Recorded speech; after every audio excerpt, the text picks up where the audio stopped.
Because a story is just a story, but underneath the story is the soul of the story. And if they get to the soul of the story, that's the person I'm talking to.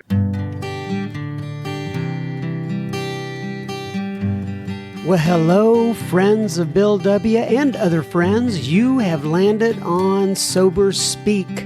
My name is John M. I am an alcoholic, and we are glad you're all here, especially newcomers. Newcomers, that is, both to recovery as a whole and newcomers to this podcast. Sober Speak is a podcast about recovery centered around the 12 steps of Alcoholics Anonymous. My job here on Sober Speak is simple. My job is to provide a platform to the amazing stories of recovery all around us. Consider Sober Speak, if you will, your meeting between meetings. Please remember, we do not speak for AA or any 12-step community. We represent only ourselves. We are here to share our experience, strength, and hope with those who wish to come along for the ride. Take what you want and leave the rest at the curb for the trash man to pick up. Welcome, everybody, from deep in the heart of Texas. That was the voice of Mr. John Henry that you heard on this here episode number 216 of Sober Speak. That's Dos Uno Seis. And you are going to hear so much more from John Henry in just a moment. But first things first, this episode is being brought to you by Ian and Susan and Adrian and Terry and Anna and Dave and Jason and Kurt and Todd and Joshua and Marcos. What, you may ask, did Ian and Susan and Adrian and Terry and Anna and Dave and Jason and Kurt and Todd and Joshua and Marcos do? Well, they went to our website, www.soberspeak.com. They clicked on the little yellow donate tab and they made a contribution. So thank you so much, Ian and Susan and Adrian and Terry and Anna and Dave and Jason and Kurt and Todd and Joshua and Marcos. This episode is coming right out to Ewans indeed. I, John M., just another bozo on this proverbial bus, will be the chairperson for this meeting between meetings, and I am truly honored and privileged to serve all of you listening in. So take a seat, if you will, around this virtual table, and let's get started. Remember, no matter who you are or what your past looks like, you are welcome here. It is an open table for all, and we are so glad you have joined us. If you are not following us on Instagram, go there. You'll want to do such. We're at @SoberSpeak, all one word. And the same thing goes for the Pinterest. The Pinterest. You know what I'm talking about. Go there, and it's the same handle, logo. What do you call that? The little @ sign. It's Sober Speak, all one word. And we would love for you to follow us on those two platforms. And I do check all of the direct messages that I get. Well, I've never had a direct message on Pinterest, I don't think, but you know what I mean, on the Instagram.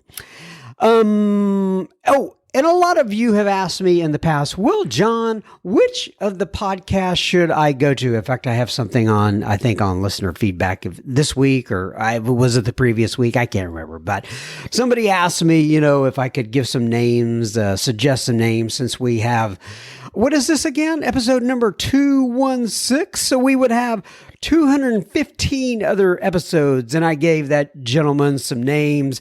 But if you want to listen to the most listened to episodes of 2020, and by the way, we will have the 2021 list coming up here in the near future, but let's get through the end of the year.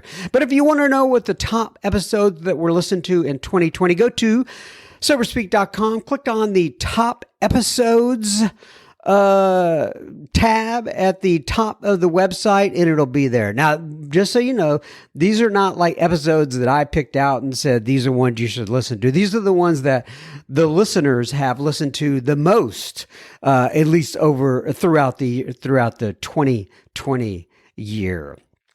All right. Now, on to a little bit of Mr. John Henry. John Henry, let me just say this.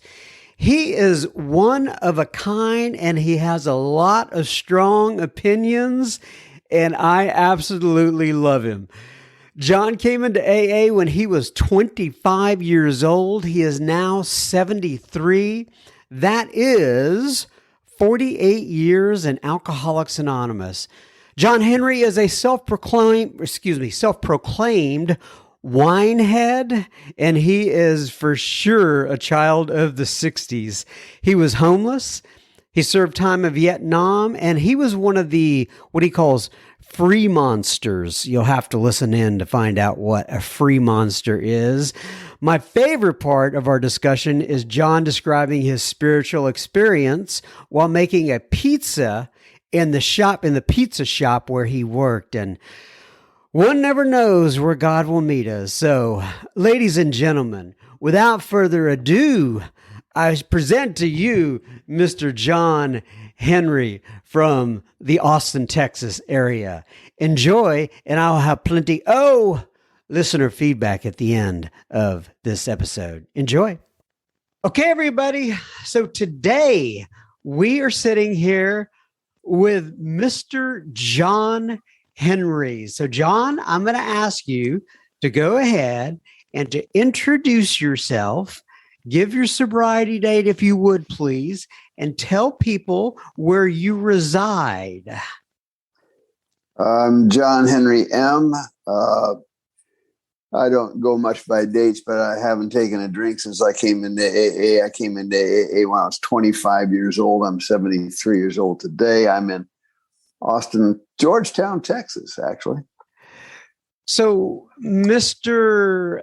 John Henry, that would mean that you are 48 years sober. Do I have that right? You're good with the math. You learned your arithmetic. Well done, John. Well, thank you very much, John Henry. I appreciate it. So we have been trying to get together for a while now. And just so you know, I know you must know KDP because I'm going to be recording her coming up here in a couple of months. And she told me how much she absolutely loved you. I'm assuming you know her. Her husband. Well. Yeah. I know those people well. Yep. And so for those who aren't familiar with the area, Georgetown is right outside of Austin. Katie and Charlie actually reside in Austin. So do you all get to go to meetings very much together? I haven't seen them at a meeting yet coming out of this fog. I have a place in Santa Fe I live in as well. So I've just been back in Georgetown now for the winter. So why don't you explain people that? You have a place in Santa Fe, New Mexico, and then you also have a place here in Georgetown. You split time between the two. Is it primarily because of the weather? Well. When it's 110 here, it's like 80 there. So I'm up there. When it's 22 degrees there, it's 70 here. So I'm down here. Yes, Santa Fe, New Mexico. That's a beautiful place. I've been there several times. Mm-hmm. God's country. All right. So you came into AA when you were 25 years old. Mm-hmm. Walk me through that. What was going on before you hit 25 years old? Well, I was a child of the 60s, and I was a guitar player, and I wandered up and down the coast playing guitar, the West Coast, of course, San Francisco and Seattle and Portland and all that sort of thing. There was no draft deferment for guitar, and one day while I was, I got a letter with an eagle on it that said I needed to come turn myself into the authorities and go into the military. I decided I'd buy something that would help me stay awake for about 5 or 6 days. And I was recorded when I did. So I ended up in front of a judge, and she said I could go to Walla Walla State Penitentiary or Uncle Sam's Army. So I was in Vietnam 6 months later, and came out of Vietnam. I was a drill sergeant in the U.S. Army. Helped out a lot of that with cheap wine and amphetamines and craziness, and came out of that, destroyed a home, ended up on the streets, homeless for a couple of years, broke my arm in 17 different places, ended up total disability and Social Security disability income, living on the Port Madison Indian Reservation up there in the Northwest. Ran into a guy named Gordon B. when I was sitting in a place called the TP Tavern. And Gordy came in and changed my life. I went over to his house, which was right across the street from the tavern, the TP Tavern on the Port Madison Indian Reservation. And we played some music and laid down some stuff. And I handed him a bottle of Mad Dog 2020 and changed my life. He said, "No, thank you." And I said, "What do you mean, no, thank you?" Because I knew the stories he was telling was just the same stories. Our stories disclose in a general way what we used to be like, what happened, and what we're like now. If you've decided you want what we have, and I was looking for I was looking for a way to change my life, because I was homeless. I was busted out. My arm was broken in 17 different places. I was on Social Security. I was disabled. The Veterans Administration was looking at me to be just a permanently disabled guy. So, but just real quick, so you went through several different scenarios there that I'm just curious about. Like you were homeless, mm-hmm. and talk to me about those years. How did you become that way? How did you get out of it? And what was going on during that time? Well, when I'm drinking, I'm not neurotic, baby. When I'm drinking, I'm psychotic. I'm out of my mind. I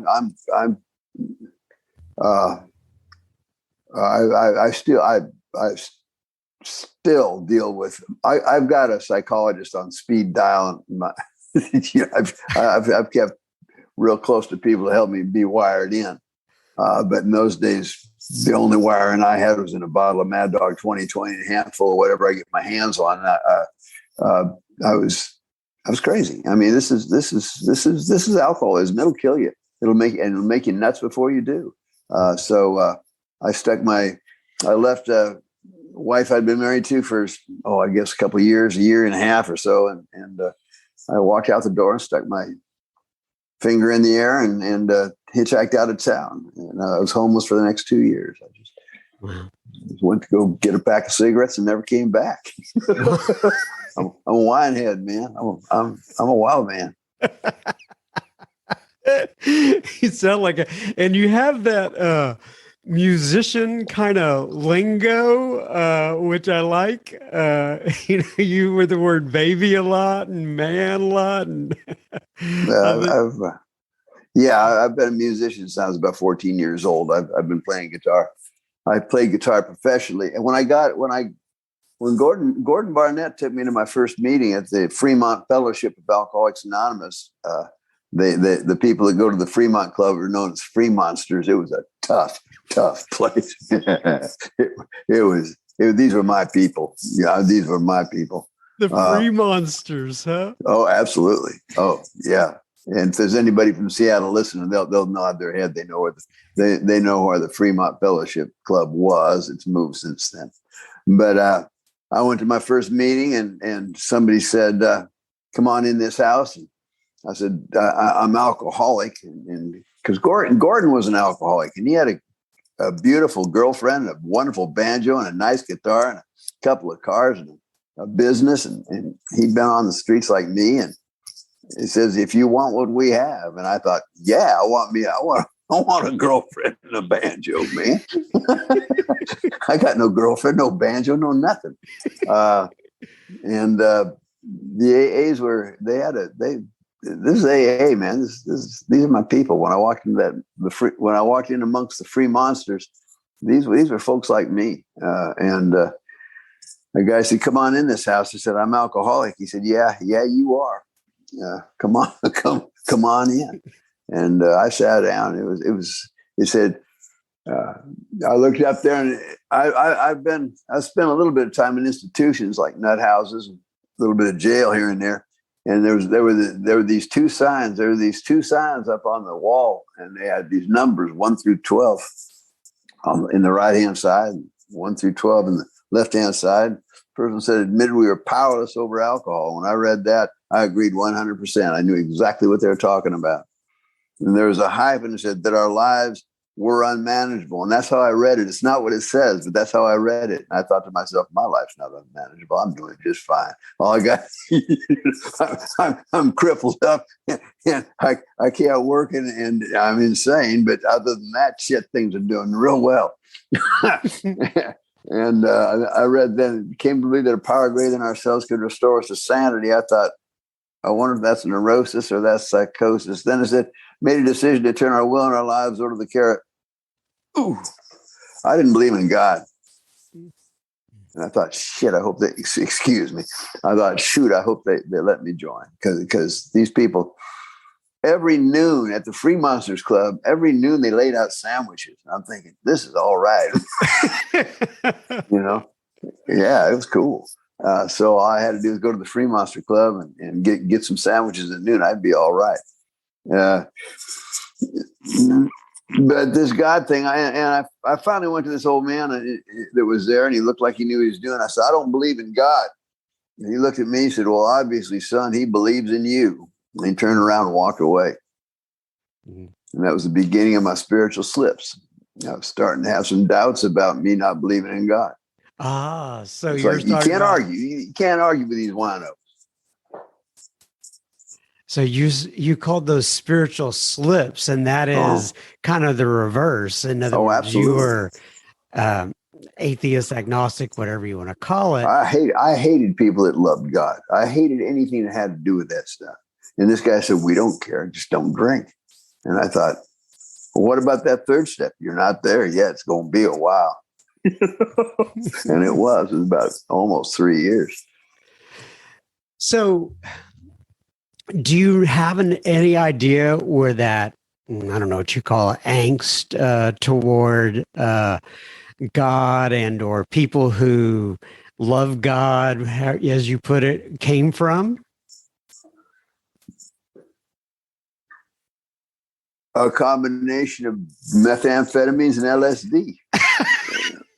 and being in a war. I was in a war, and I had a weapon for a reason. And after I came out of the war, people were spitting on me and calling me a baby killer. So I stuck a drill sergeant hat on my head and became a drill sergeant. And then you don't get points for being nice when you're a drill sergeant in the U.S. Army. Yeah. At least then you did. Right. It's a different deal now. But I just got meaner, and God wasn't doing any good. My sponsor said, "You're getting God mixed up with good. You got no argument with God. You got an argument with good. You've lived on the streets. You've been a drill sergeant. You've been in the jungle, and you don't think good will get you where you need to go." So this is programmed. The third, it says in Bill Wilson's book, it was then pointed out to us that the rest of the steps can only be taken successfully when the third step is given a persistent try. He said the third step isn't about getting good. It's about getting well. The third step allows us to take 4, 5, 6, 7, 8, and 9. The third step gives us an end to the rest of the steps. The rest of the steps will give you the kind of life you're looking for. So he said, "I don't care if you take it or not, but you're going to have to find it. Three is the key to 4, 5, 6, 7, 8, and 9. Without it, there is no other step." So I want to talk to you a little bit about, this is just going through my mind as we're talking, and I've learned just to go ahead and ask the questions. And that is, when we first spoke, I know that you're not big into doing things like this, right? Speaking. When I asked you to give your sobriety date on the front end of this, you said, "Well, I don't really like to give numbers and such like that." So talk to me a little bit about that mindset that you have regarding your experience, strength, and hope, and how you share it in Alcoholics Anonymous that may be different than others. I grew up under my first sponsor, Vic Thompson, here in Austin. I never had a sponsor until I had about 2.5 years in the program, and I had a little bit of trouble keeping the powder out of my nose one night. And so when I came down to Austin, Texas, I needed help. I love the program. I can read the writing, I can write the reading, I can talk the talk. I can flirt with the girls, I can drink the coffee, but damn, here I go again. So when I came down to Austin, Texas, I asked a man for help, Vic Thompson. And he said, I'll help you. And he never saw his sponsor, Vic's sponsor, was AA number 3. Mm. So he knew some stuff about AA. And he also knew about federal penitentiary. He knew a bunch of stuff like this. And he said, you throw those chips away. That'll get you drunk. People get drunk on their first year, on their 5th year, on their 10th year. Throw them chips away. So I don't celebrate them. And my next sponsor I never knew his sobriety date until I got it from his wife after he died. Wow. I followed. My second sponsor was a guy named Frank Roberts. I followed him for 32 years, and he never once said his sobriety date. My name is Frank R. I'm unquestionably a drunk. By the grace of God and help people in this program, I haven't taken a drink today. That's it. Gotcha. So that's and so as you know, in Texas, there's most meetings, I guess, they go around the room, they give their sobriety date and such like that, which is different in other areas. And, and I've heard Texans take flack for it before, but so when it goes around the room and it comes to you, it sounds like you, generally speaking, will not give your sobriety date. Am I hearing that right? You're hearing that absolutely right. It's a guy named Bill Wilson, Bill W. said, principles came before personalities without exception in the 12th tradition. He said, these experiences taught us that anonymity, and that's what we're striving for here, anonymity is real humility at work. It is an all-pervading spiritual quality which today keynotes AA life everywhere. Moved by the spirit of anonymity, we try to give up our natural desires for personal distinction as AA members among fellow alcoholics. What do you think a personal distinction is? It's a damn chip you wear. I'm a 20-year man. I'm a 30-year man. I'm a 40-year-old, 40 woman. I'm a 50 guy. That's just a way of differentiating ourselves among others. It's not. We're breaching the basic tenet of anonymity by doing that. I won't do it. My job is to learn how to live on a daily basis. And so I'm sure you've heard this before many times, but I'm just curious as to your thought process around this. And that is, a lot of people will say, well, the reason that is important is to show the newcomer, so to speak, that the program works and long-term sobriety is possible. And you say to that, bullshit. If there wasn't a new man in the whole damn club and you had chip night, boy, all those old timers show up. They might only show up once a year, but they show up to get that chip. They don't care about the new person. Gotcha. Yeah. Okay. I understand what you're saying there. Okay, so let me do a little break here. We're going to come back. We will be continuing our conversation with John Henry in just a moment. Just a reminder, you are listening to Sober Speak. You can find us on the World Wide Web at soberspeak.com. You can also find the donate button on our website. You can use if and only if the spirit moves you. Please keep in mind this is a podcast funded by you, the listener. So, okay, so first of all, I want to ask you also about your name. I love your name. have you always got like, and just so people do know, Henry is not your last name. That is I'm assuming that's your middle name. Yeah. Have you always gone by John Henry? Oh, no. When you got a name like John Henry, you get nicknames right away. My father called me Jack. My mother called me Jackie.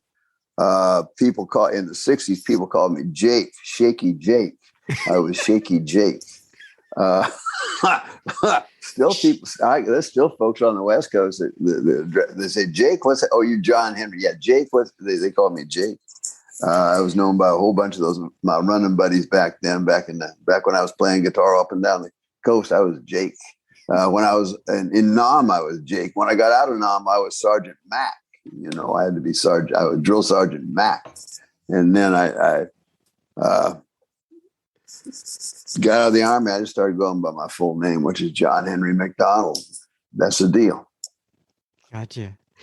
Okay, so you also mentioned a little earlier when you were speaking that you did not end up doing third step, I think, until you were like 3 years into the program, something like that. Uh-huh. So take me through that journey and your, I guess, conception of God. You already mentioned a little bit about the startings of that, but when did that take a turn? Well, when I came down here, and I got double teamed by Vic Thompson and Frank Roberts. Vic said, we're going through the big book 3 pages at a time. I said, well, I don't believe in God. He said, do you believe in reading? I said, sure. He said, well, we're going to start reading. This isn't about God. This is about reading. Well, if you read the pages in the big book 3 pages at a time, which is what we do and is how I sponsor, the only way I sponsor, it leads you up to the 4th chapter. The first 3 chapters of the first 2 steps, Bill's story and more about alcoholism. The first 3 chapters are about the first 2 steps. The first 4 chapters are about the first 2 steps. The first 3 are about the first step, Bill's story, and the other 2. The 4th chapter is the 2nd step. And in there it says, when we became alcoholics, crushed by a self-imposed crisis, we could no longer postpone or evade. We had to fearlessly face the proposition that either God was everything or else he was nothing. What was our choice to be? And I said, but what came to believe that a power greater than ourselves could restore us to sanity. Vic asked me, he said, is it neurosis or is it psychosis? He said, as far as I'm concerned, if you take a drink, you're crazy. If you don't take a drink, you're better. Said, have you had a drink today? I said, no, sir. I said, what? Have you ever had a compulsion to drink? I said, yes, I have. Where did that compulsion go? I said, shit, I don't know. I said, that's step 2. Either the compulsion is gone or it's not. Now let's go forward. Either God is everything or else he is nothing. Pick one. It's not important. We have to work with something. Pick one. I haven't got much time. Hurry up. Well, he must be everything. He said, okay, let's go to step 3. I said, hold everything. And then it took a while for me, driven by my own willpower. It says the first requirement of the 3rd step is to be convinced that any life run on self-will can hardly be a success. Well, I decided I got to get my career together. Frank made me put my guitar away and quit performing. And that's really all I'd ever done, except for crawl around the jungles and yell at people as a drill sergeant. And I had no skills. I had none. I didn't know how to work with cash register. I didn't know how to pound the nail. I didn't know. I kept on getting fired. I went from one job to another, and I ended up in a pizza joint as a pizza maker trainee. And I was 27 years old, and I was working for $2.10 an hour. And I decided I was going to own the franchise, and I was crazy and I was delusional. And one night while I was trying to make a pizza, I had a breakdown. I had an anxiety attack. I got some problems along those lines. I had an anxiety attack, and I started crying, and they fired me. I walked into the manager's office. He said, "Mr. McDonald," he said, "obviously the pressure of making a pizza is too great for you." Yeah, and I had an epiphany. I had kind of a spiritual experience where I looked down on that. I floated out of my body and looked down on that situation, and I realized that he was right. Left to my own devices, driven by my own self-will, I can't make a pizza. I gave my whole life, the whole kit and caboodle to God that night. Really? Really. That is so interesting. And so, what happened from the, as you know, this even happened to me, it's happened to a lot of people.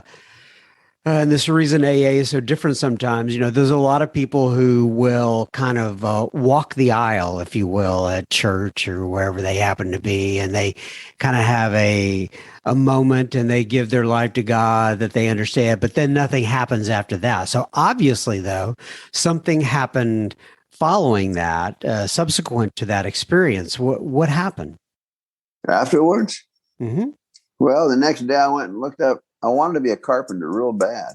I had no skills. I wanted to be a carpenter because Gordy, my first AA buddy, was a carpenter, and the guy I played music with, Pat Gallagher, he was a harmonica player. He was a carpenter. I wanted me to be a carpenter. So I looked in the paper and it said carpenters wanted, send resumes, and I called this old man named Jesse Welch. He had fired me twice off his crew because I didn't know anything. I didn't know how to pound the nail. And I called him up. I said, Jesse, will you give me a resume? He said, who is this? I said, this is John Henry. He said, Lightning, how you do it? I said, yeah, I need a resume. He said, I don't know what a resume is, but I've been looking for carpenters and you'll do. And I said, he said, Lightning, I said, I haven't got a car. He said, that's okay. I'll have my son pick you up. Lightning, you show up on Monday. I said, why are you calling me Lightning? Because I work too fast? He says, no, because the hammer never seems to strike in the same place twice. And he took me under his wings, man. And the miracles started happening. Those just coincidence. I don't call them coincidences anymore. I call them as if by magic. As if by magic, my life just started to flow. My life started to flow, and my life's been flowing ever since. I got stories that go on and on and on and on, but obviously I'm not homeless anymore. Yeah. Well, tell me a couple of those stories. I mean, when you think about, oh gosh, 48 years in Alcoholics Anonymous and, amends and relationships and, prayer and meditation and all the various home groups you probably have had. What comes to mind? I mean, what rises up to the top for you? Well, persistence, because it says in that big book, we pass each day on the path of spiritual progress, day by day with a new person. If we persist, it says if we persist, remarkable things happen. So looking back, we find the things that have come to us when we place ourselves in God's hands are far greater than anything we could have planned. When I came into this program, I thought I might want to be, I could be a carpenter. That was the greatest thing I could ever do. Now, it's that parse that we pass each day on the path of spiritual progress. What does that mean? Well, that means we get up in the morning, we put the Spirit first. We put God first in our lives. We say a little bit of prayer. We spend a little quiet time. We ask God. It says, upon awakening, we think about the 24 hours ahead. We consider our plans for the day. But before we begin, we ask God to direct our thinking, especially that it be divorced from self-pity, self-seeking, or dishonest motives. We can use our brains if we want to. Then, after all, that's the correct use of willpower, anyway. Something like that. So that's how we start our day. And if we start our day like this, remarkable things will follow. Looking back, we find that the things that have come to us, not the things we've achieved. It doesn't say the things that we've kicked ass and gotten. It says the things that have come to us, that's the things we've received, not the things we've achieved. The things that we've received when we place ourselves in God's hands are far greater than anything we could have planned. Okay, if you'd have taken a picture of this day, if I showed you a picture of this house, you'd think that can't possibly belong to a homeless man. There's no possible way that could happen. There's no probable way that could happen. Excuse me. There's no probable way that I could get to this house coming from where I came from.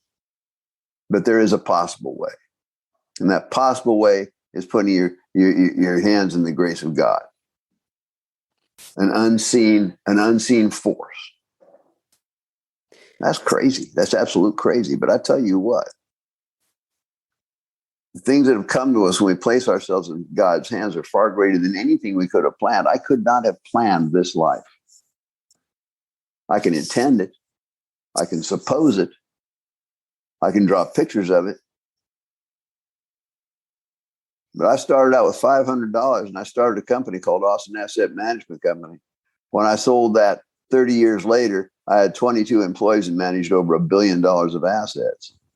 One of the most successful financial advisors in the nation, according to Worth Magazine and Medical Economics and Mutual Fund Magazine, many others. I was on TV for 6 years as the finance guy. I don't have a high school degree. Well, I do. I'm lying to you. I got a high school degree, but barely. It wasn't my fault. I flunked out of 4 junior colleges and a university. Flunked, didn't even show up. Wow. I'm a CFP, I had been a CFP, a CLU, a CHFC. I was on the board of directors of the Texas Department of Insurance for 10 years. That's incredible. So Had a TV show called The Finance Guy for 6 years. I had a radio show called Taking Stock for 10. that voice would go great on a radio show. I'm a winehead, man. I'm a winehead. I'm a complete bust out winehead. The greatest thing I do is this right here. Well, actually, the greatest thing I do is tell my story. If you go to YouTube and look up my name, I'm all over the place. And one of the things is a show called A Guru Named Frank. It's a 1-hour show that I wrote and I perform in order to raise money for the 24-hour club, place where I got sober. A Guru Named Frank. It's a 1-hour show. Get some popcorn. It's a whole bunch of stuff about John Henry. If you got a Roku set, get on that big screen. Go to YouTube. I got a YouTube station. Look for A Guru Named Frank. Sit back. It's my story, baby. All the songs are original. So you wrote songs too. I'm on my 4th CD so far. Wow. All original songs. And how does that tie into the 24-hour group you were talking about? 24-hour club, North Austin Foundation. If you look up that, it'll give you a place you can put a donation. If you put a donation and say you want a CD, I'll give you a damn CD. Got 1,000 of them sitting over here. If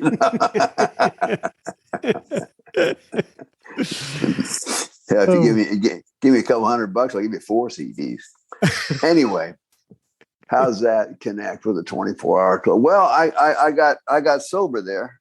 Vic died, and Vic went to Frank, and they didn't get along. But Vic went to Frank and said, "John Henry seems to listen to you, and I'm about to die. I got lung cancer, and if he asked you to be his sponsor, I'd ask you to take him on." And Frank said, "Okay." I was a rhinestone cowboy, and I was kind of flashy. And Frank was a Houston thug. I mean, he was a Marine. He was a thug. He carried a .38 to the day he died, and coveralls and a pickup truck, the whole deal. And I got on turquoise and shit. And I went up and asked him to be my sponsor. And years later, I said, "Do you remember the day I asked you to be my sponsor?" He said, "Yeah, I remember." I said, he said, what did you do? He said, "I stopped and said a prayer." I said, "What was that prayer?" He said, "Why me?" "Why me, God? Why me? Well, I got to sponsor this punk." And I followed him for 32 years. He saved my life many times. He taught me how to work a job. He taught me how not to fight when I've been in the war. I've been a drill sergeant. I've been on the streets, and I was just barely able to work a job. And I had a whole bunch problems doing that. And he just wouldn't put up with it. Wouldn't put up with it. Wow. And he made me take the steps, made me read the book. Page 1, page 2, page 3, page 4. When you get to that page 60, 58, we'll take a third step. He said, eyeball to eyeball, knee to knee, hand to hand. You're gonna say, God help me. And I did. When I got there, I was ready. And I took 4, 5, 6, 7, 8, 9, and have continued to for the rest of my life. I'm never through. I've been sober all day long, baby. And I do the same thing I do to stay sober now as I did then, man. I do the best I fucking can. What's your home group there in Georgetown? I've been going to the White House again lately. I hadn't been here in a long time. Like I hadn't been to the White House in 42 years, and I walked in and said, Jesus Christ, where have you been? I said, elsewhere, I go to Northland, Northland Noon. I've been going there for, I guess 30, 35 years anyway. And, so that's kind of been my home group, but I'm eyeballing this. I love these people here. I'm up in Sun City. And I live in a real nice house in a real nice neighborhood, and I go to AA meetings with real nice people. But I don't always fit around nice people. I really, I like my winos. I like people I can still smell. I do. It makes me. It's where I come. It's where I come from. It's where I belong, and I've never forgotten that, and I never will forget that.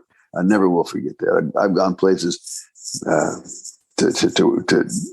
pick up a drunk. Talked to a guy the other day that I got out of a crack house. He's in there peeking through the blinds, and I was dressed in a bow tie and a 3-piece suit. I walked in there, I jacked him up. I just know my way around those kinds of places, or I used to anyhow. Right. What about out in Santa Fe for the people who are listening out there? What home group? Santa Fe. Yeah. Well, it's home groups. I was in the men's group there on Canyon Road, the No Saints group. That was my home group, but it's closed down now after COVID. Yeah. And I go to wherever there's a door open now. Mm-hmm. Gotcha. So, John Henry, like if you were, think about it this way, there are a lot of people out there that are listening to this in all four corners of the world, literally. And they possibly, if there's somebody out there maybe who's struggling with getting sober, taking it a day at a time, maybe they've been in and out.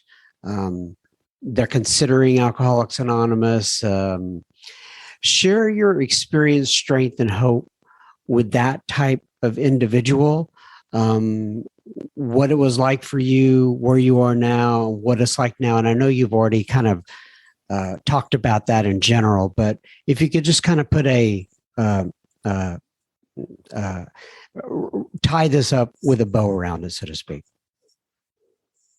Well, I was fortunate in that I was so totally devastated that this looked like a better way. Yeah, I hate to say this, but if you don't think this is a better way, maybe you need to go back out. Mm-hmm. Yeah. I've worked with a whole lot of people, and I get tired of seeing people die.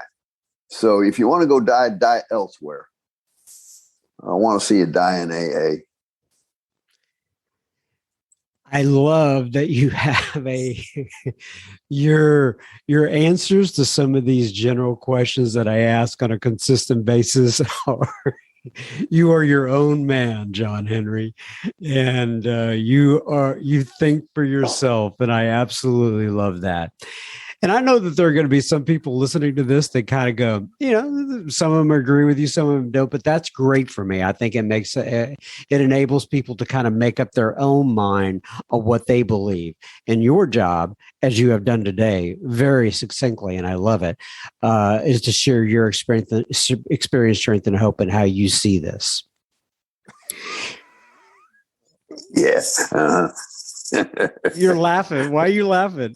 Oh, I just, yeah, my job has always been, even when I play, people say, well, what happens if I only play, 3, at the most 4 times a year? I'll play twice in 22. I'm working on 2 shows now. But people say, well, what happens if you don't if you don't get a full standing room only? I said, I'm only here for one person. And that is? The person that can hear the story I'm telling. Period. Because a story is just a story, but underneath the story is the soul of the story. And if they get to the soul of the story, that's the person I'm talking to. The person that said, I know you're talking about Frank and you're telling these stories, but my God, what you're saying is there's nothing you can't do if you put a plug in the jug. Isn't that what you're saying? I say, yeah. No, what you're saying is there's nothing you can't do if you put the Spirit first, right? That's right. And you put the Spirit first by quit drinking first, right? Right. And then you go to meetings, right? Right. And you get a sponsor, you read the book, right? Right. Is there anything more to it than that? No. That's the person I want. There you go. And I don't give a damn if the place is crowded or not. I don't care. I don't care if anybody's listening here tonight or not one. But if there's one person out there that says, see, Vic looked at me and said, there's nothing you can't do if you put the Spirit first. I was a carpenter. Okay. And I looked at him, I said, could I be a doctor? He said, well, you couldn't work on me. He said, yeah. He said, yeah. Given the time, the money, and the energy, you could be a doctor. I said, well, how much time? He said, well, you're going to have to finish your GED. Then you have to go to a junior college. That's about 4 or 5 years. Then you're going to have to go to medical school. I said, whoa, I'll be 40 years old before I get a paycheck. Oh, anyway, he said, I said, how much money? He said, about $250,000. I said, whoa, no, man. He said, why don't you go back down to the hall, see if they'll put you on? But he said, there's nothing you can't do if you put the Spirit first. And we've been given a way to put that Spirit first. I love it. Okay, Mr. John Henry, I'm going to wrap it up with page 164 of the big book. And it says here that, if I can find it, abandon yourself to God as you understand God. Admit your faults to Him and to your fellows. Clear away the wreckage of your past. Give freely of what you find and join us. We shall be with you in the fellowship of the Spirit. And you will surely meet some of us, like me and John Henry, as you trudge the road of happy destiny. May God bless you and keep you until then. Once again, John Henry, thank you so much for joining me today. My pleasure. Thank you, John Henry. And for those of you listening in, John Henry is a hoot. And as I said on the beginning of the episode, I absolutely love him. Really had a great time talking to John.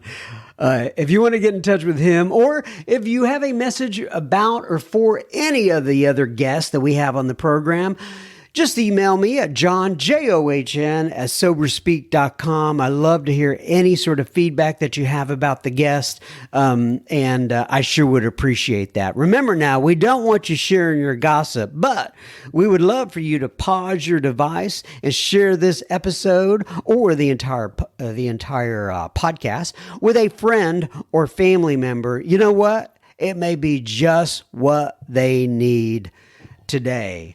Now on to a little bit of listener feedback. Nick writes in, and he actually wrote in via the Facebook group. And I don't think I mentioned this on the front end, but once again, if you are not in the super secret Facebook group for Sober Speak and you would like to be, go to the Facebook application, look up the group. It's called, I always get this wrong, Sober Speak Secret Group. There's way too many S's in there. Anyway, look up Sober Speak Secret Group and ask for admission, and we will get you in that group. But anyway, Nick writes in. He says, "Hey John, Nick here. My email is such and such." He wanted to get on the email list as well, and he says, "I'm committed to staying sober, and I want to join your group. I want to find faith in God and talk to like-minded people. Make friends, that is. I'm also from New Zealand. Thanks, and I love the podcast. Well, Nick, as you know, we got you in that group, so happy to have you.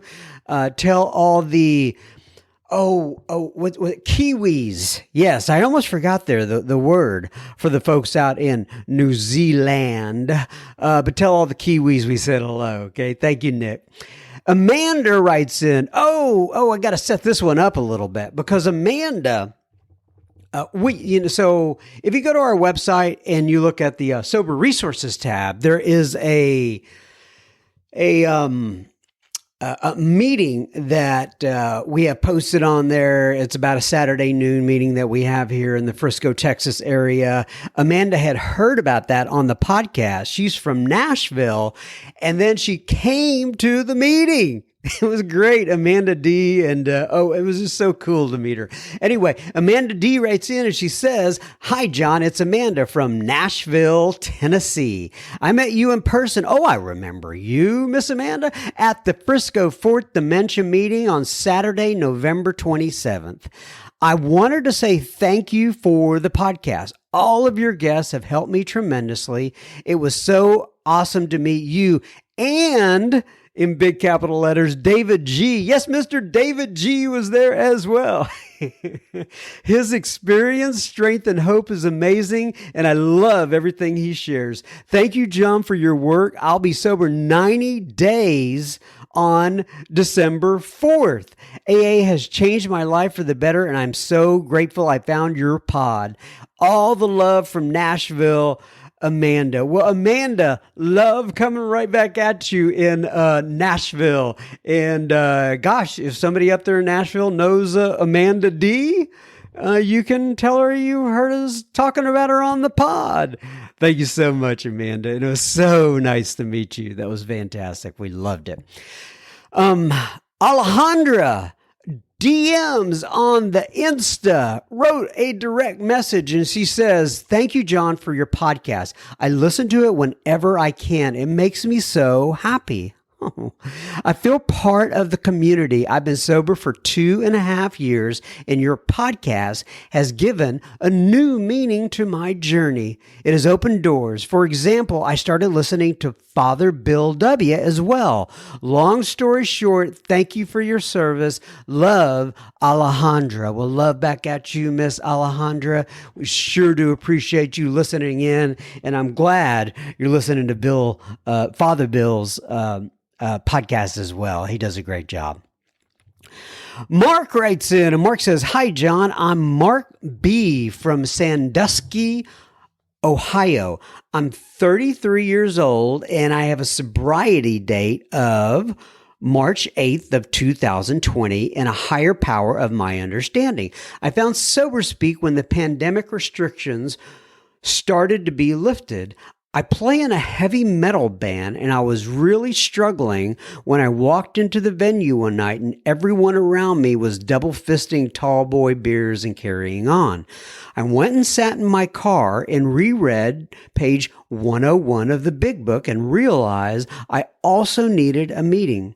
When I couldn't find one nearby before it was time to go, I searched AA on my podcast app and I found SoberSpeak. The first episode I heard was the most recent at the time with part 1 of Jennifer H.K. Since then, I've tuned in every week and can finish each episode on my commute to and from work. The variety of people that come on are great to hear, and I can definitely say I've heard parts of my story and some from more than one. Thanks for all you do, Mark B. Mark B., what an incredible story. I love that. First of all, I love that you're in a heavy metal band, and then that you were sitting in the parking lot reading through 101. You found the podcast, and man, that just makes me feel so connected to you and many of you, because I try to pray in individual ways. Like before I start this podcast, I kind of picture like just people. They're usually faceless people, but I know this is kind of weird, but I think about where they are and what they may be doing and how we may help and how we can carry the message. And I love to hear some of the specifics of what you guys are out there doing. That was absolutely fantastic. Thank you so much, Mark, for writing in. I do appreciate it. Janae, oh, hold on. I got, no. Janae DMs on the Instagram, and she says, John, I'm listening to your podcast right now, and I'm on my way to my first meeting in a long time.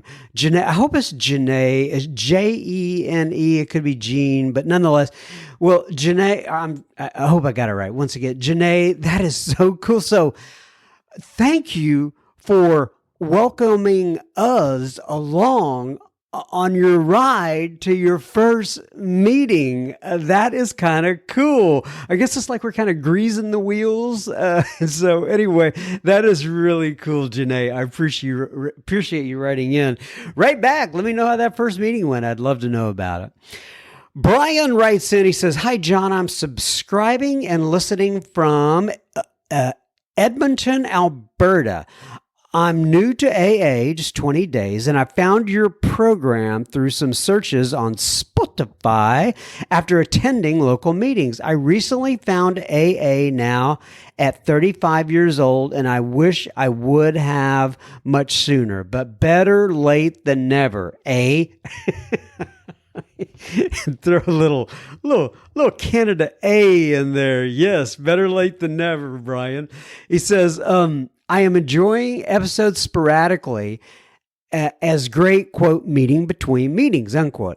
I am certain there have been no shortage of great speakers so far, but I have really enjoyed Rich B, Julia K, and Charlie P so far as top-notch standouts. I will be listening to the full catalog from here on out, and I expect that list to grow. That said, oh, and here's what I talked about actually on the beginning of the episode. He said, are there any episodes or speakers you would recommend to new program listeners as greatest hits per se? Thank you for putting this podcast out, John. It has certainly helped me through these early steps of the program.